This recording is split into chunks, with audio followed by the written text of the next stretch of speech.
liberty, let our rejoicing rise high as the listening skies. Let it resound loud as the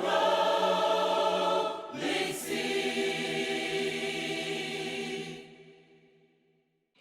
My name is Sam Koparn, and I am the Director for Multicultural and International Student Services here at Point Loma Nazarene University.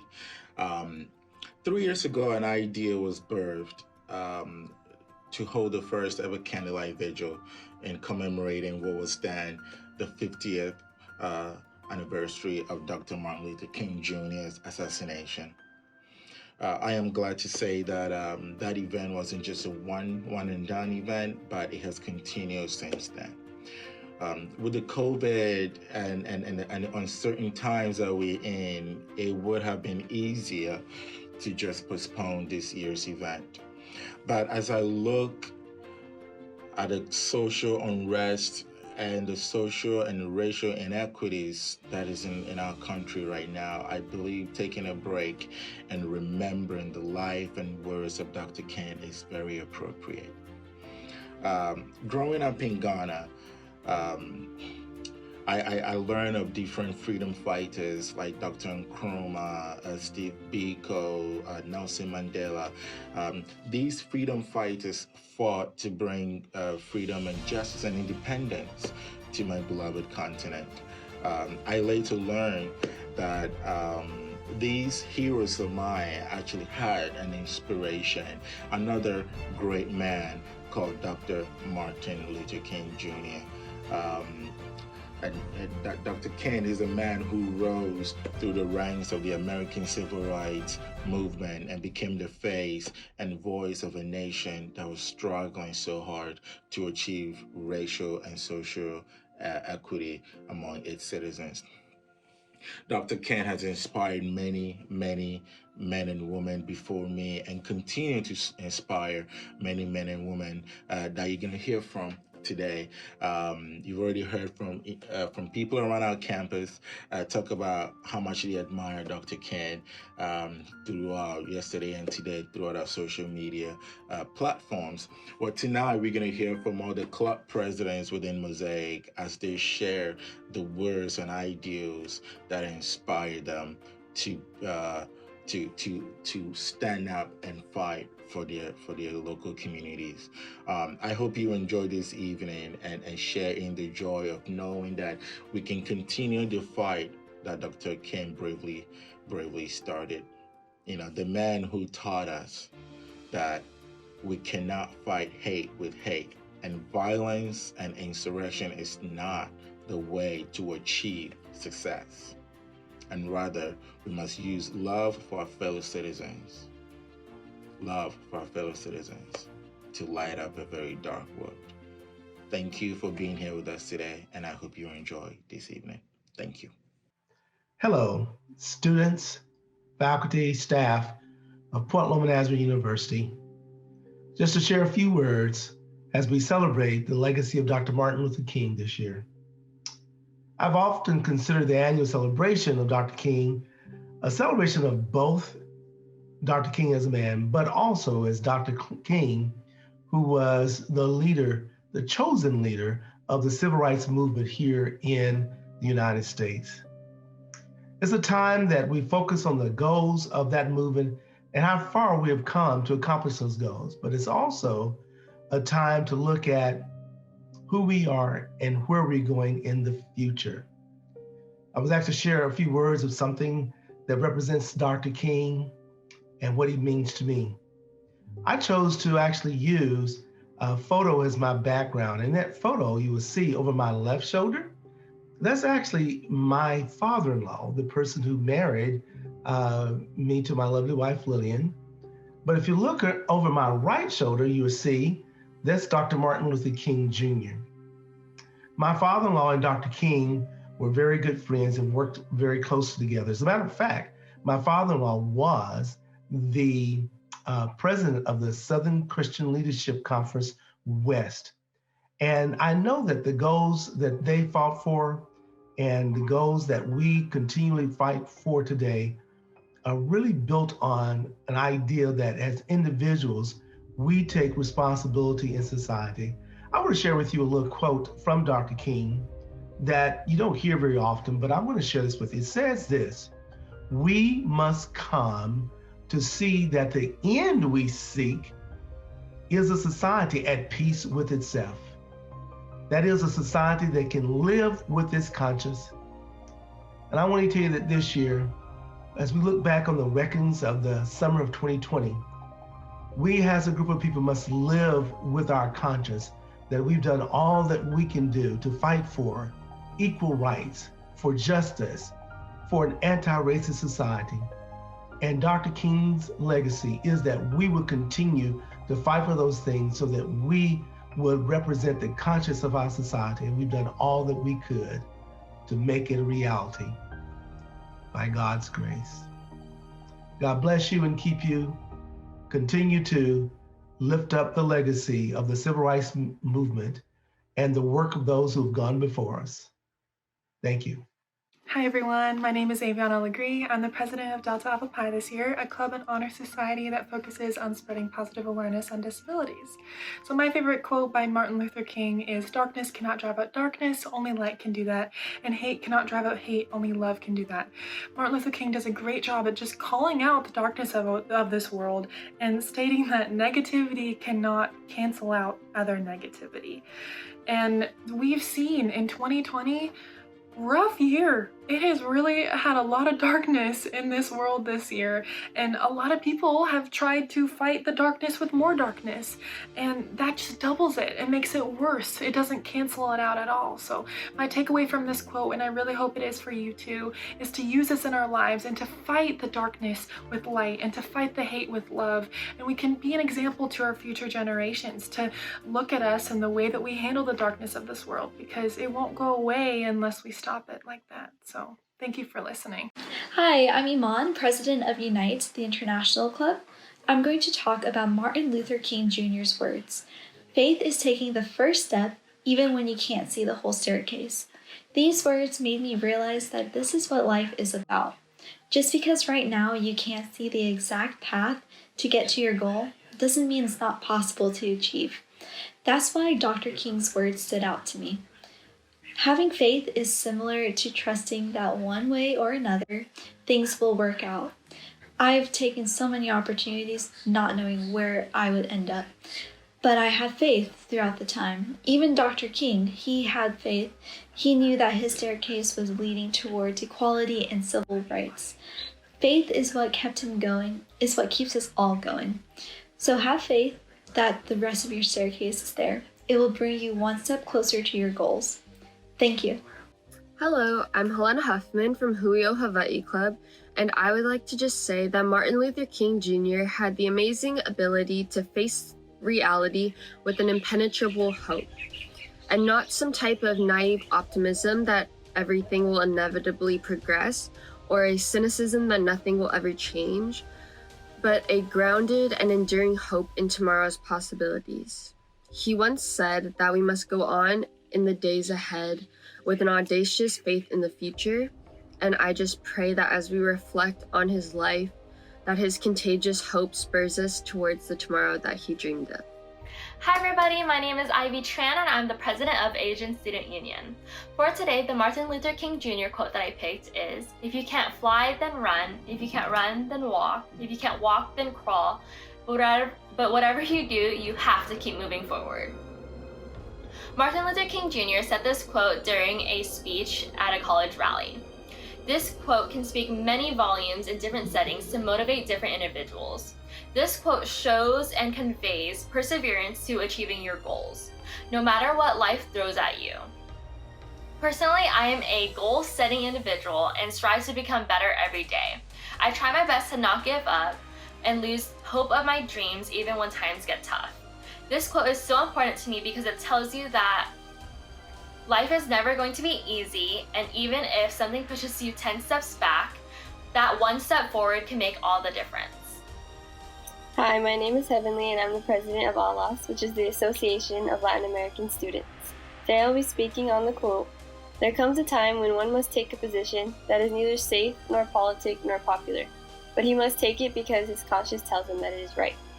Martin Luther King Jr. spoke these words in 1968 during his long fight for justice, and now 53 years later they are just as relevant. It is an ongoing battle that we are a part of, whether we would like to acknowledge it or not. These words of wisdom have been on my mind a lot, especially recently as we witness this turbulent time in history. There is no avoiding the fact that there is injustice happening, and as I think of these words, I think of all the pain that has been endured and brushed off. There are so many different reasons why one might look away from what is currently happening, or what has happened, in an attempt to separate ourselves from it. But the fact is that we must use our voices, our resources, and our energy to stand up for what is right. No matter the stigma placed upon topics of injustice, racism, or brutality, we must realize that this long fight has been for basic human rights. The right to feel safe, the right to have equal opportunity, the right to simply live the life one desires should not be something we shy away from fighting for, because at the end of the day, no matter your political views, religion, or cultural background, we know that this is what is right. Thank you. Hi everyone, I'm Manira Peace, President of Team Barnabas, a mentoring program for minority students here at Point Loma. Martin Luther King Jr. once said, "I look to a day when people will not be judged by the color of their skin, but by the content of their character."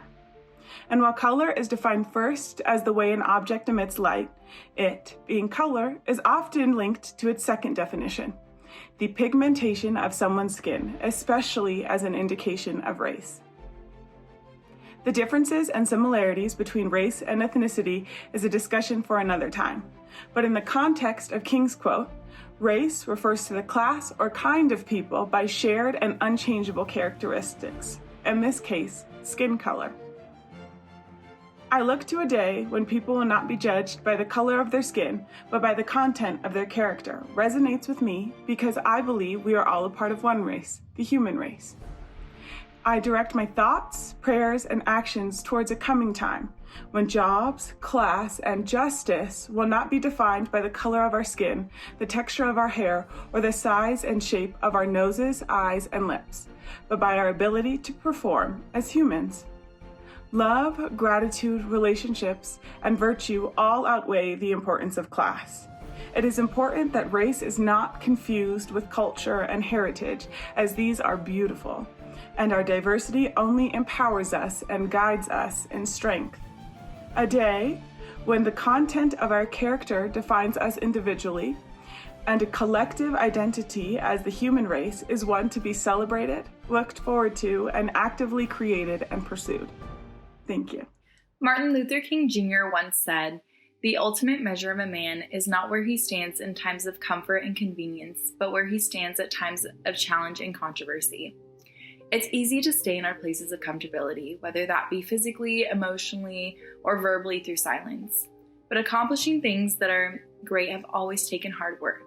Limiting ourselves to places of convenience keeps us from our own blessing that the world has to offer and further keeps us from blessing others.